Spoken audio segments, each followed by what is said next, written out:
Hey, what's up? It's Dominic D'Angelo. It's Rumor and Innuendo. I'm flying solo. It's Dom solo today, but I'm not solo because I'm with all of you. And thank you for joining in and tuning in here live every Monday through Friday. Let's say hi to some folks in the chat here. We got Triple E saying, "What's up? The Muppet Show special 5 out of 5. Do you believe in Joe Hendry?" I'm interested to see the Muppet Show, actually. Willie Thornbrew says he's so excited for another edition of R&I. Wrestling Old joins us. Good after morning, R&I peeps. It's Wednesday. You know what that means? It means I'm really, what's a synonym for thrilled? Oh, yeah, excited. I guess I got to play it here. Oh, Mullen, I got to play it. Devin Dowling says, "Hey, yo, Jungle Jack versus Ricochet will be a barn burner tonight." Yes, it will. I'm excited for that one. JWA, thanks for joining in. DeWalt says, "Morning, fellas. Good to see you." Oh, is that Joseph Wade Walters?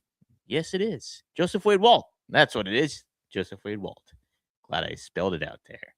Wanna Bree says, "Hello, on our I believe that Dom will play some exciting music today. Perhaps I will." Larry Z, who's excited for Dynamite? And Cammy Star, after morning. It's a fine day to believe in Joe Hendry. Yes, it is. Let's start with that, huh? I'm trying to get the logo up in the right manner so people can actually see what show this is.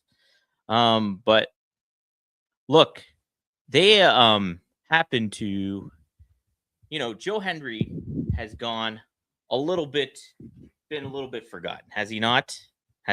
He's been a little bit. Let's not lie here. He had that big, awesome appearance. I believe it was at Royal Rumble last year. I'm adjusting. I don't think how this is looking. I guess that's good enough, right? You guys know what show this is. But so he kind of got usurped by Mr. Iguana, if you remember correctly, and then he bounced in between TNA and stuff like that. So he hasn't necessarily been presented as well as maybe he should have been, right? He kind of got forgotten and kind of the bloom got off the rose a little bit. Not necessarily through any fault of his own, but I do feel that they could have done him a little bit better. This is a good way to hit the reset button for him, but for also NXT. Putting him as your NXT champion shows the confidence that they have in him. But on top of it, too, it's a notable name that people are familiar with, that the ardent fan are familiar with. And NXT is that kind of platform where you can have a little bit more fun and create a little bit of intriguing matchups with Joe Hendry. And there, in turn, it sets Joe Hendry up for a new phase, almost. I interviewed Joe probably, is it 2 years ago, maybe a year and a half ago, and I asked him, do you think once this allure of the believe in Joe Hendry kind of ideal kind of runs its course, do you believe in yourself? I don't think I said believe in yourself, but are you confident that you're able to pivot? And he's like, yes. Even before I got the whole question out, he was like, I know that I'm capable of doing something different if need be and everything like that.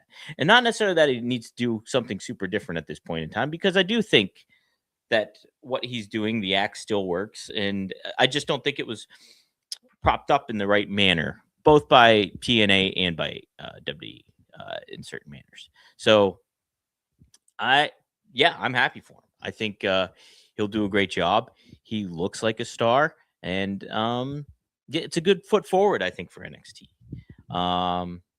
And so what a fun kind of match to have, a 7-man ladder match. It's pretty wild. And so cool win for him, and cool position for NXT here. Let's get some comments. Take a look at some of what your folks are saying here. Devin Dowling says, "My boss, who doesn't watch wrestling ever, says he got home late and turned on the TV to see a ladder match happening. So he checked it out. Said it was the worst match he'd possibly ever saw." Oh, wow. So that match didn't go well. Interesting. I actually didn't watch NXT, but I figured this is news to talk about, was that Joe Hendry winning the title.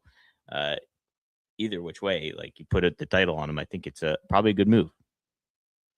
And Hendry just lost the TNA title too. So yeah, it kind of keeps things going a little bit, Dre Owens has joined us. Welcome, Dre. Thank you for chiming on in, tuning on in.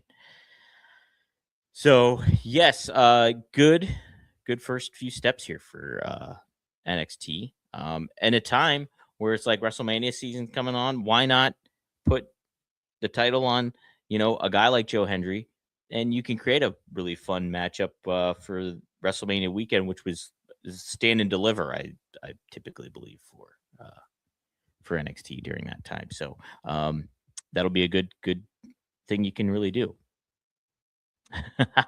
That's what I heard about the ladder. I did hear the spot like Shiloh Hill, like one of the ladders busted or something, or he busted the ladder and he had to walk on it like stilts. So kind of wild. Yes, I have to go and try to watch the match just to get a good gauge for it. It'll be Roadblock. Seriously, they turned it to Roadblock for WrestleMania this year. What a awful name that is for a pay per view. I don't PLE, whatever you want to call it. I just don't. Nobody. There's no intrinsic value to the term Roadblock. It came during a time where WWE was not very good. Like Roadblock, the WCW enhancement talent is a different story. But Roadblock, the WPLE pay per view, does not do anything for me. Why not call it Starcade? No, something.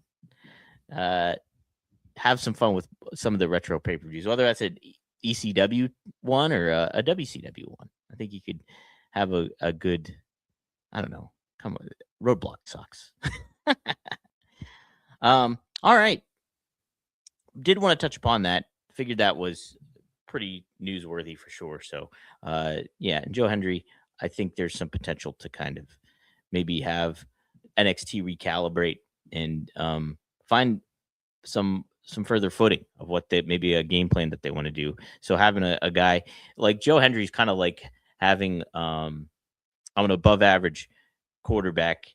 Not that Joe Henry's above average, like he's better than that, but I mean, like it's like getting a good franchise quarterback to helm your team. And so I think that's putting him in the right position and putting NXT in the right position as they head towards WrestleMania season. So there are my thoughts on that. Yeah, great balls of fire. What was the what was the name of the pay-per-view that they had when Bray and Braun Strowman wrestled in the swamp or whatever? Didn't that have a stupid name? Or am I thinking of something different? There's been a lot of dumb name PLEs over the course of the time. There really has been. Or why don't you go like call it like Armageddon or I don't know. Hit one of your like they do No Mercy, right? They do No Mercy now. I don't know. There's just other names you can kind of have a little bit more fun with. Fully Loaded. NXT Fully Loaded at WrestleMania. Boom. There it is. Fully Loaded. I like that one. That's what it was. Extreme Rules Horror Show. Yikes. Yikes. Thank you, Devin.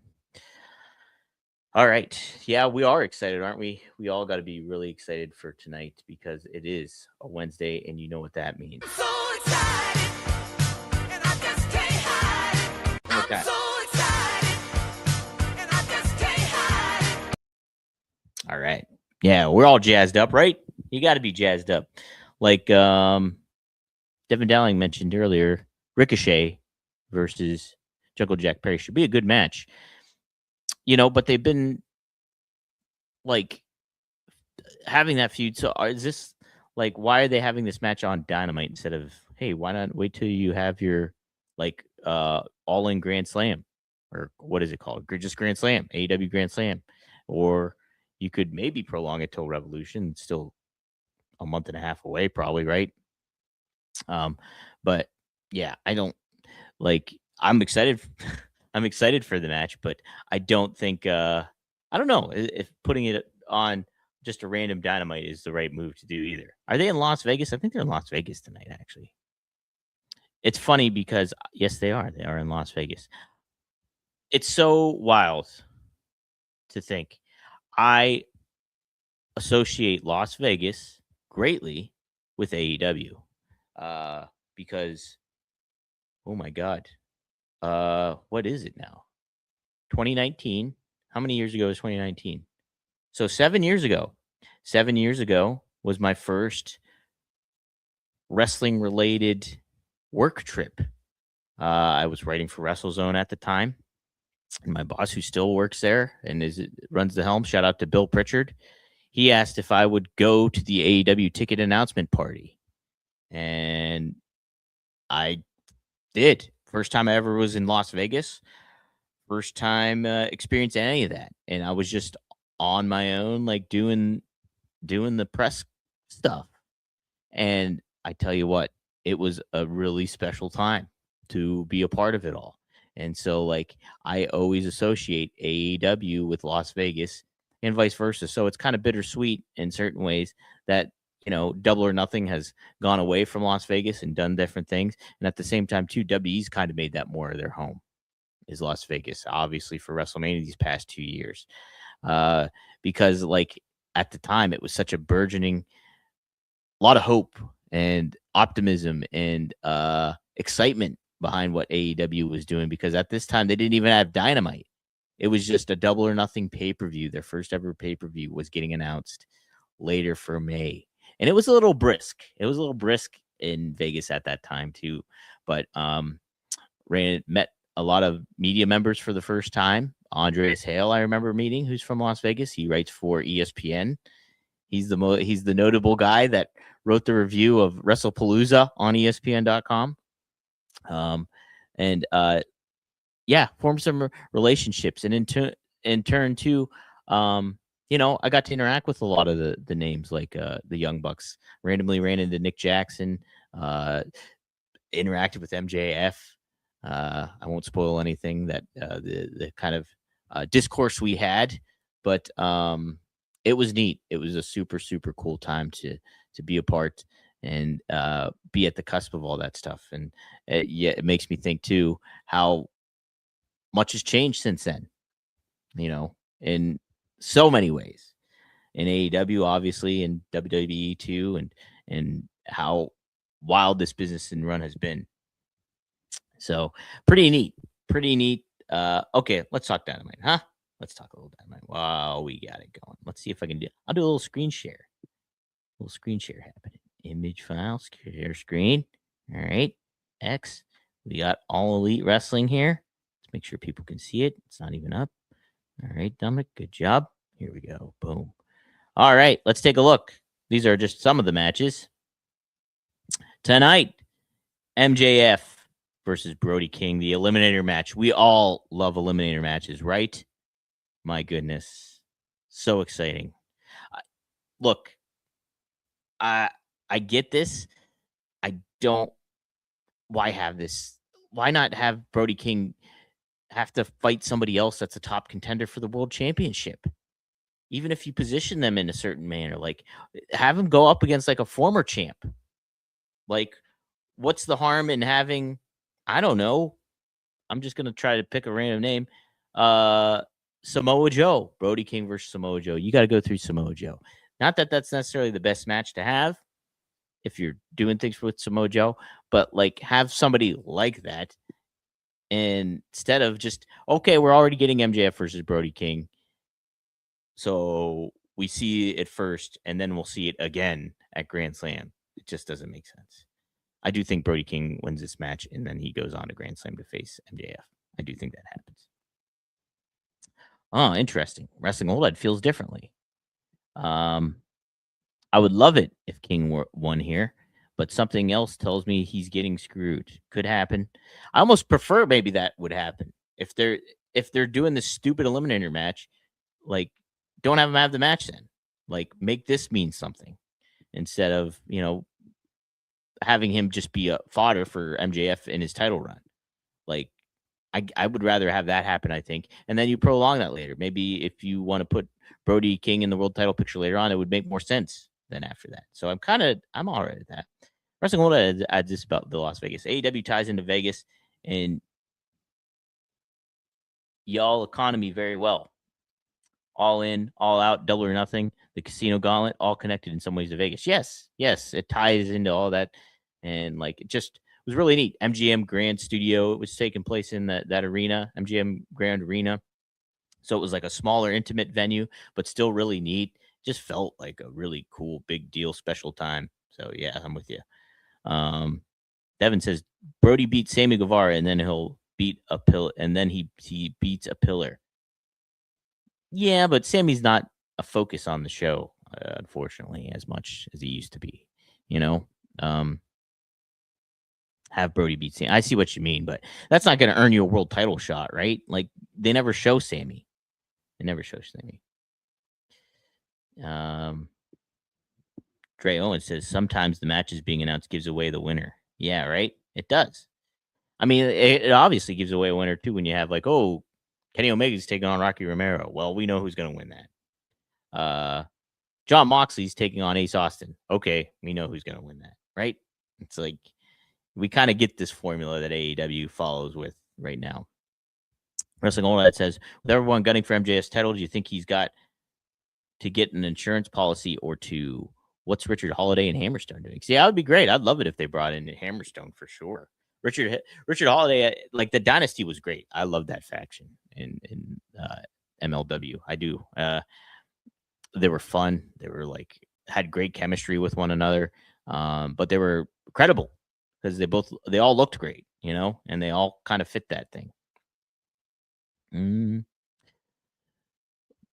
Jeff Hanger says AEW should have Kenny Blankenship and Vic Romano announce all eliminator matches. I'm sorry, I don't get that reference. Who is Kenny Blankenship and Vic Romano? Are they MMA guys? Are they MMA guys? Sorry, I don't get the reference, Jeff. But let's see if we get other matches on this card that we like, huh? Let's take a look. We'll pop the share screen back up. All right. Also on the tap is Kenny Omega versus Andrade El Idolo. Should be a good match. Yeah, I loved the match last week with El Idolo. It's just really, really well done, and I thought like he needs to get some wins under his belt. So him getting a win last week was great. So will it end tonight? Yes, I imagine so, because Kenny is been gunning for MJF, and it just I guess it does make sense, but don't know. I'd try to protect some of your talent here. Why put them in the position to lose straight up? Like they'll probably do with El Idolo here as Kenny gets a win. But we'll see. We'll see. They've done different things in the past, so who knows? So there we go. Also on tap, it's a bit over. Okay, never mind. That didn't work. We got Hangman Page taking on Mark Davis. Uh-oh, who's gonna win this one? Huh? Who we got? These are like glorified enhancement talent matches. Like this is the formula that AEW has gone, and I don't know if it's necessarily a good thing. Why not just have Hangman Page will be in action, and you have him fight somebody that's gonna lose? Like, I mean, Mark Davis, sure, there's not really anything you're necessarily doing with him, but he was part of a tag team of Davis and Doyle. Like, don't you want to keep? I know, unfortunately, Jake Doyle got hurt, so he's out for an extended period of time, likely with a torn bicep. But like, why put your talent in this position? The simple fact that you're advertising Hangman Page in action, is fine. Then he just kicks the crap out of somebody, and you get that thing. So, oh yes. Wow, I forgot about this. Who was that old MMA manager in the early days of Dynamite that had all the titles? Yeah, Dan Lambert. Dan Lambert. He was like that really obnoxious heel. He got some heat for that stuff. That's right. That's right, Jeff. Thank you for that reminder. The most extreme elimination challenge. Don't get eliminated. That's right. Yeah, what a great show that was. So okay, there it is. Hangman Page taking on Mark Davis. It's not like a huge thing. Like, yeah, Mark Davis could lose, but still, it's just like, he's part of a tag team. Why not keep him hot? It's just, I don't think they do their due diligence of protecting some of their mid card and their talent. Ricochet, Jungle Jack Perry, AEW National Championship. I'm just surprised they're having this match tonight. Maybe they'll close the show with it, whatever. But you're you're creating a feud between these two. Why not pay it off on a bigger show than just a random Dynamite? So who knows? I don't know. Should be a good match. I'm excited for it either way. Curious what they're gonna else have on tap here. Let's take a look. I actually made the rundown, so I should have brought that up. And seen what else is on tap. Let's take a look. All right, I guess I covered it all. Actually, those are the 4 matches that were advertised. I thought there was a full blown card of other things. Well, so here's what they need to do. Let's talk about what they need to do, perhaps, huh? How about getting the Young Bucks on there? MJF needs to obviously, I think have promo time and mic time. He definitely enhances the show, so I'd make him always a constant factor. I'd love to see where's Eddie Kingston been. What's up with that, huh? Love to see Eddie Kingston. This is after Royal Rumble. This is on the road to WrestleMania. I wouldn't, if I were AEW, I wouldn't go like, hot shot anything. And, they kind of are, though, in a certain way, like with the Ricochet and Jungle Jack Perry match in a roundabout way. But I would certainly try to make a statement here in regards to, hey, we're still a really good product, and this is what you need to tune in for. There's always opportunities for AEW to create a little bit of a wave. Oh, I mean, follow up big time would be Tommaso Ciampa. Yeah, Eddie Kingston has been on Collision, but do we watch Collision? We do not watch Collision. Like, it's put him on Collision, put him on Dynamite, in some capacity. It just, and even if it's in an effort to advertise Collision, like, hey, Eddie's has a promo here. He's going to be on Collision. Catch him. Check him out. But I mean, like, if he's just on Collision, that's where he's at, and it's unfortunate. Like, just, I thought last week's Dynamite, from whatever. Yeah, I enjoyed last week's Dynamite overall. Like, I had a lot of praise for it. So I always go in Dynamite with skepticism because it's like, are they going to follow through with stuff? Dre Owens says a new Pinnacle could work, MJF, FTR, and maybe Ciampa. I think I'm kind of with you in regards to maybe pairing FTR with MJF again.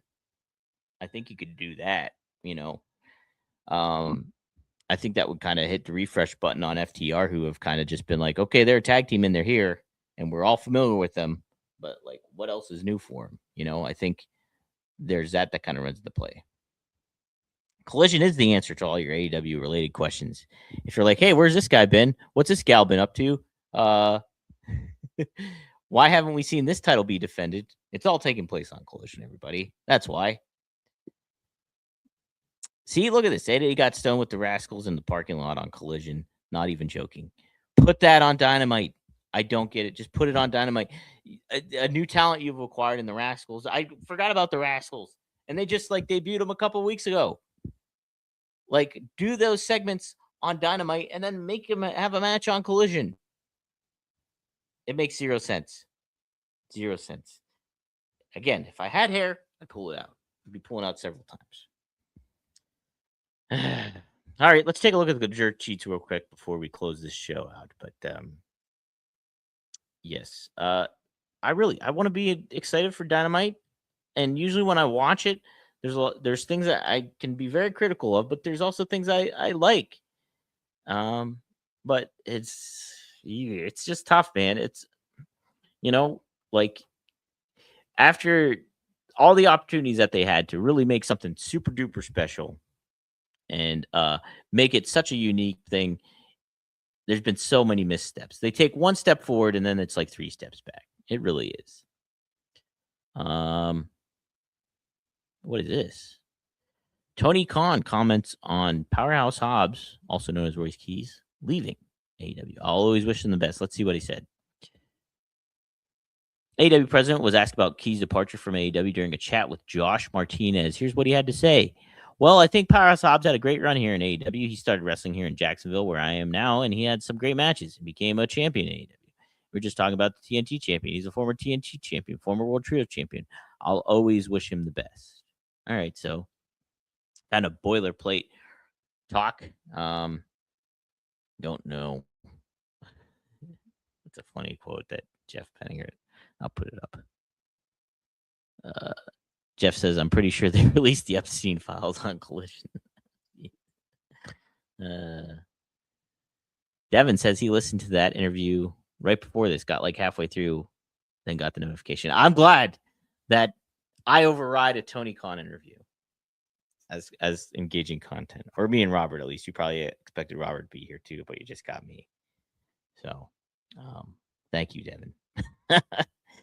Yeah, I mean, instead of Tony saying like, "Oh, this has been great. It's been great to have him here," and I know you're keeping it classy, and that's probably the way you should handle it.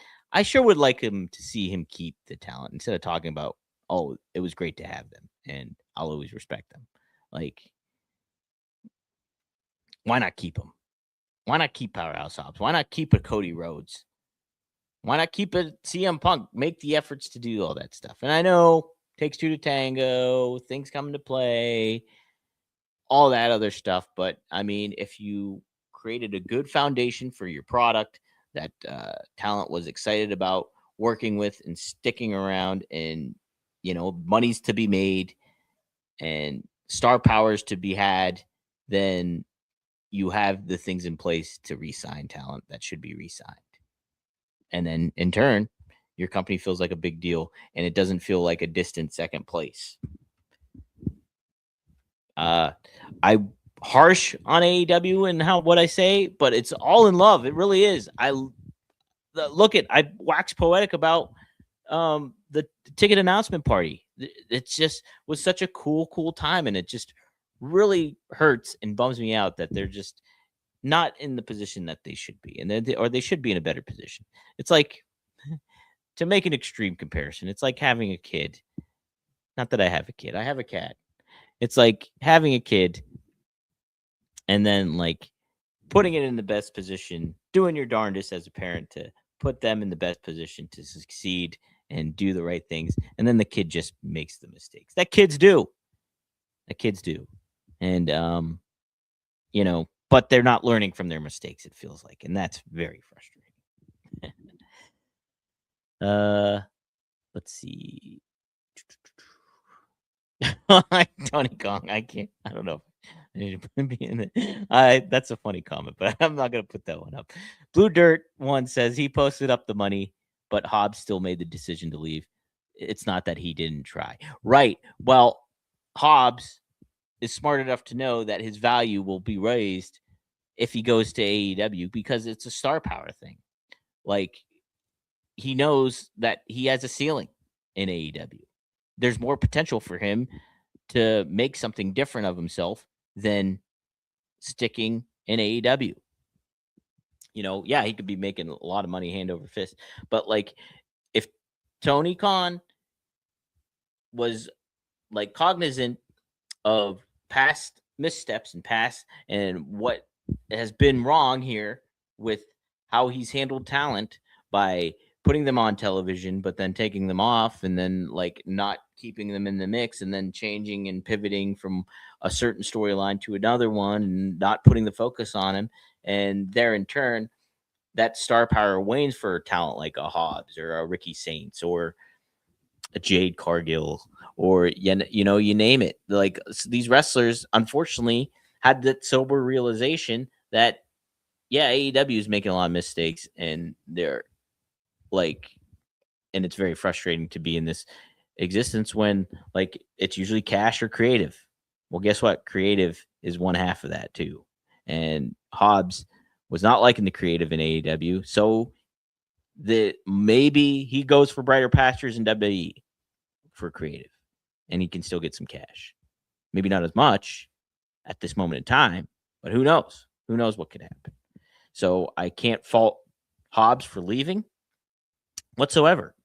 And I can't fault any of them for leaving whatsoever, because it's a very, very frustrating thing from a creative standpoint of how AEW handles a lot of the talent, the majority of the talent, and that's from the top to the bottom. Like, you can certainly find criticism, and like, not that WWE is perfect. They aren't. I'm not saying that, but I am saying though that there is a certain concerted direction sometimes with WWE where there doesn't, for the most part, on the lower card and even on the top of the card, seems like there's a direction. So I don't fault Hobbs for leaving. I don't whatsoever. I think he probably made the right move. He definitely made the right move. I think for him, even if it's a risk, like even say that he gets put in a position that Rusev is in, like I do not fault him for making that decision. And, he'll still make money, but like, I don't, if Tony Khan did the due diligence of protecting Hobbs and utilizing him in the right way, you don't think Hobbs would have like stayed? I do. Like, I think, and especially if the environment was good and organized and structured, that, hey, this foundation is strong here in AEW. I like what we're doing. I like that we're the anti WWE in certain ways, and we have a clear cut direction, and there's clear, but clearly stuff is not together. Communication is broken down, and things don't play in the favor of talent from a creative standpoint. From a money standpoint, sure, get that payday. Maybe that's what we'll see with AJ Styles. Who knows? But let's see. Blue Dirt chimes in. Yeah, way too many stops and starts in AEW. This is a great opportunity, so hope it works out for him. Yeah, I agree. It's just like, I hope it does too. I hope they utilize Hobbs in the right manner that AEW didn't. And I will in turn be equally frustrated and disappointed from the AEW perspective that WWE took advantage of this big star and AEW had the opportunity and did not. Coming from a New York Jets fan, seeing Sam Darnold in the Super Bowl this Sunday, I'm so happy for Sam Darnold. But I knew as a Jets fan, when Sam was struggling and when they did not put him in the right position to win, the New York Jets, and it would have never worked out if Sam stuck in New York. He had to go somewhere else, and boy, did he. He went to Carolina, struggled in Carolina, finally found some footing as a backup in San Francisco, and then who put him in the right position but the Minnesota Vikings? And then who didn't take advantage of him? The Minnesota Vikings. And here he is with the Seattle Seahawks, starting quarterback in the Super Bowl. And so the AEW is very reflective of my New York Jets. All right. That'll do it for me today. Robert, I'm sure we'll be back tomorrow, as we are every Monday through Friday here on a plethora of channels and outlets. The Ad Free Show's YouTube page, the Oh You Didn't Know YouTube page, the at Rumor and Innuendo YouTube page, Podcast Heat Wrestling YouTube. Type that one in. Subscribe to that one. That's the main one. And then you can also check us out on Podcast Heat X account at WDCreative_ish on X. That's Robert's account. At Dominic D'Angelo on X. That's my account. And at SE Scoops X account as well. If you haven't yet, go back, go to studio1sports.com and check out a live discussion I had with Mr. Kevin Callum as we broke down our thoughts about Roman Reigns versus CM Punk at WrestleMania. Is it the right move? I certainly believe it is. And we not only talked about that, but we had some other topics that we covered too, surrounding WrestleMania and the overall vibe going down there too. Also, new episode of One of a Kind with RVD is now up. Great conversation with Rob. We talk about him flying on Vince McMahon's jet by himself for the Breaking Point video he did for One of a Kind, the music video. He talks about the team meetings WWE used to have with Vince McMahon. Were they beneficial or were they counterproductive? Rob chimes in on that. He talks a little bit about the plane ride from hell, Brock Lesnar versus Mr. Perfect. We talk about Sol Ruka and what he sees in Sol Ruka, which is awesome. And plenty of other fun topics too. Stan Hansen, learning some tough love from Stan Hansen. It's a really, really great watch and listen. So go to rvdtv.com, like, share, subscribe to that, help get the word out, and help us with that algorithm as well. Let's see.